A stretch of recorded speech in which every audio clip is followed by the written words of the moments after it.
I'm at Underwood. I pastor Church of the Open Door. I've been 20 years there, historic church in Southern California. I'm married to Judy. We have 3 children and 9 grandchildren. I'm probably the people who like me best are those 9 grandchildren.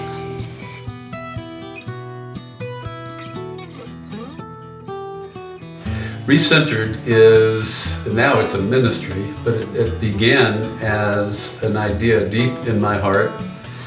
And I was wondering, what would I do if now that I'm in my 60s, and I am transitioning out of the crushing burden of local church leadership, I was thinking, what would I do?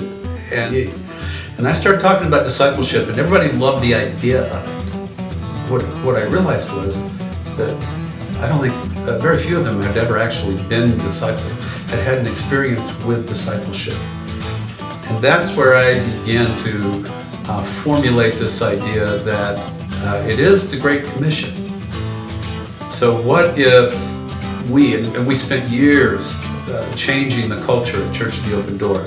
So it wasn't about corporate, it wasn't about being a big deal church, it was more about making disciples. And what would happen if churches began to pay more attention to the Great Commission? And that was on my heart. And then the tough lessons on leadership that I learned, especially from the failure of the church plant in Oregon. We were doing really, really well. Everything was going great. We were absolutely focused on the Great Commission. What we weren't doing was we weren't reminding ourselves of the Great Commandment, to love one another. I'd like to be able to help churches and faith organizations re-evaluate what they're doing according to Jesus' 2 priorities, which is the Great Commandment to love one another and the Great Commission to make disciples.